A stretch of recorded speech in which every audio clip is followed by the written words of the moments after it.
In late March, when Tom Brady signed his contract with the Tampa Bay Buccaneers, many people already wrote them in as not only one of the top teams in the NFC, but possibly one of the teams that could be contending for a Super Bowl in the whole league. And deservedly so. The only major statistical category that the Tampa Bay Buccaneers struggled in really last year was their average yards per rush on their side of the ball. However, when you look at especially their rush defense was towards the top of the league all year. Their pass defense, even though they gave up a lot of yards, in terms of yards per attempt, their pass defense was pretty well. And if they had not had a quarterback who threw 30 interceptions last year, they quite possibly could have been a 10 or 11 win team that was towards the top of their division and vying for a Super Bowl themselves. Replacing Jameis Winston with Tom Brady was not only supposed to take care of the turnover issue, but it also was supposed to take care of the fact that Tom Brady was supposed to instill a certain sort of competitive fire and an edge to this Tampa Bay Buccaneers that I don't think they've had really in the past 10 years, at least since they won a Super Bowl with John Gruden as their head coach.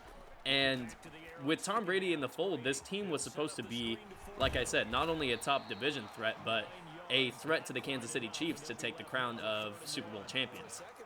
However, as we all know, the 2020 Tampa Bay Buccaneers have not had the sort of season that a division threat or Super Bowl threat would usually have. They're sitting at a 7-5 record. They've lost 2 games to the Saints, one of them being a complete blowout. They lost a 3-point game to both the Rams and the Kansas City Chiefs, and they also lost a 1-point game to a Chicago Bears team who at this point is sitting at 5-6 and going through their own sort of quarterback issues at the top.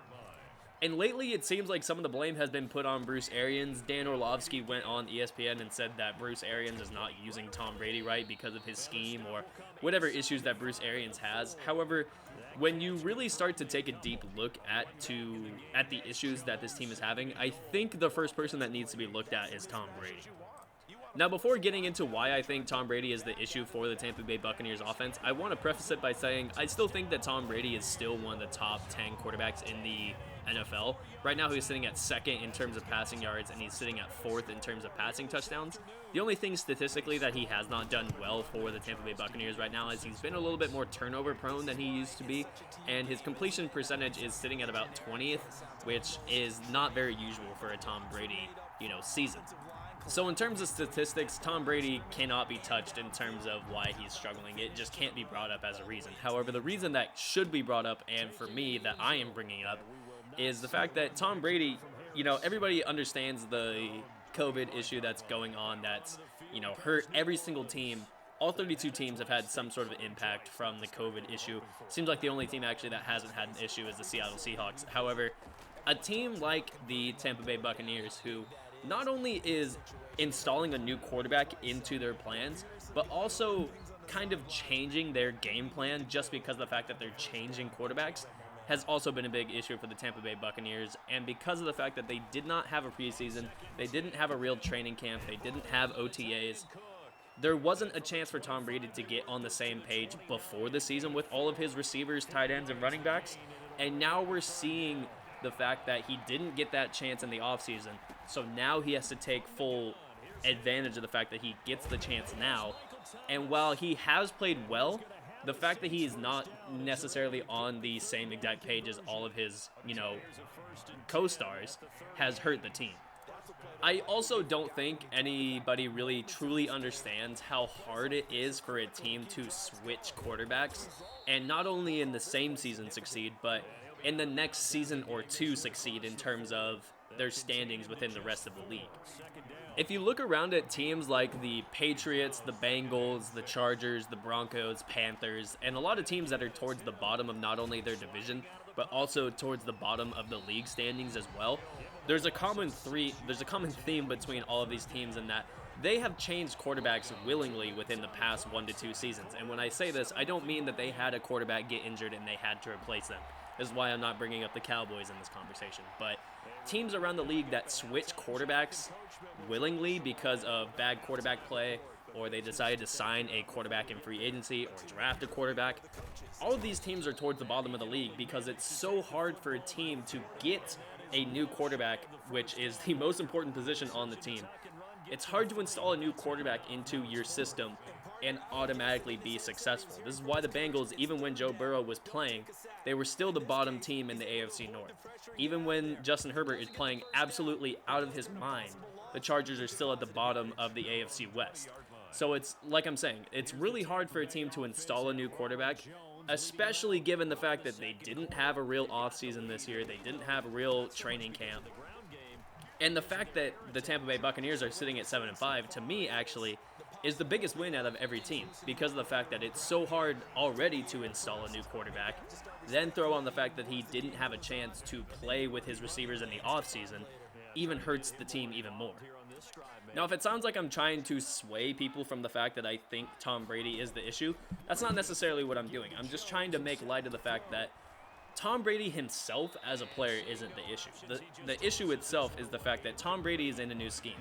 The Tampa Bay Buccaneers are playing with a new quarterback. The Tampa Bay Buccaneers did not have a chance for their quarterback to get acclimated with his receivers and tight ends and running backs and his offensive line as well, which is why this team on the offensive side of the ball has missed a beat a little bit, and they're sitting at a 7-5 record. However, when you look at their defense is still towards the top of the league in many statistical categories. They somewhat struggle in the passing game, but in terms of stopping the run, they're towards the top with guys like Sue, Devin White, Jason Pierre-Paul, guys like that. But their secondary has struggled a little bit. However, their main struggle has been their inability to really pass the ball efficiently. Running the ball, they've been pretty solid when they actually stick to it with Ronald Jones, Leonard Fournette. But when they start having to air it out 40 to 50 times a game, you can see the issues as to why, when Tom Brady isn't on the same page as Mike Evans or Chris Godwin or Scotty Miller or Antonio Brown. The real only player he's been on the same page with for the whole season is Rob Gronkowski. And that should make sense because Rob Gronkowski has played his whole career with Tom Brady as his quarterback. So it makes sense as to why Rob Gronkowski is pretty efficient within this Tampa Bay Buccaneers system. However, every single wide receiver is having one of their worst statistical seasons since they came into the league when you look at Mike Evans and Chris Godwin. And it just goes to show that, like I said, installing a new quarterback is already hard. But when you can't get time in the offseason with that quarterback to get him acclimated with the team, it becomes even harder for the team to succeed on the offensive side of the ball. Tom Brady is also by far the most mentally prepared and most mentally, I think, advanced quarterback that the NFL has maybe ever seen. Him and Peyton Manning are definitely towards the top in that category. And when you compare him to the quarterbacks that Chris Godwin and Mike Evans have had in their collegiate and professional career, Mike Evans has had quarterbacks by the names of Johnny Manziel, Josh McCown, and Jameis Winston in the past few years, and then Chris Godwin has had guys by the name of Christian Hackenberg, Trace McSorley, and Jameis Winston as well. And even though all 6 of those guys are completely great quarterbacks and players in their own right, they're very talented guys. Comparing them is comparing 6 either out of the league or backup quarterbacks to a guy in Tom Brady who's won 6 Super Bowls in his own right and is possibly the greatest quarterback of all time. Both, with what his statistics say and how he mentally prepares both during and before the season.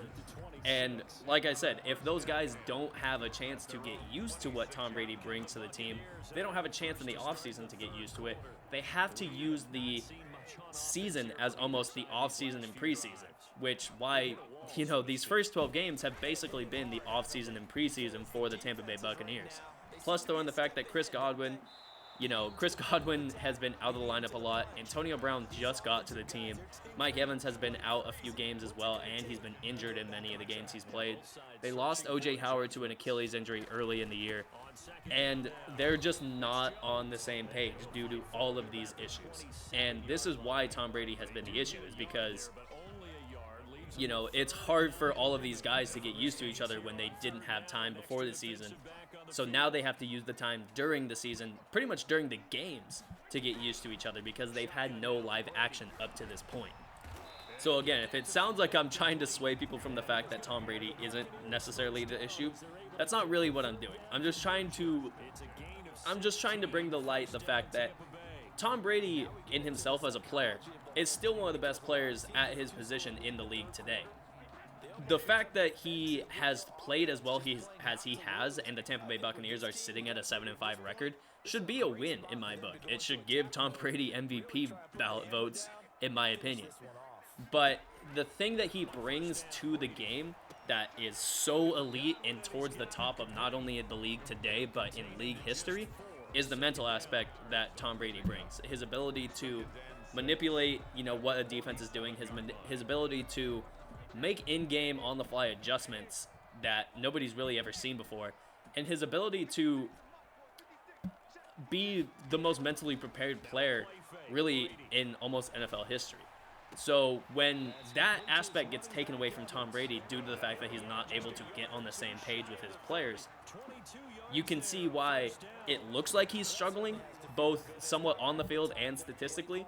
But like I'm saying to you now, that can be attributed, it should be attributed to the fact that he didn't have time to get on the same page with these guys, and this is why they're struggling.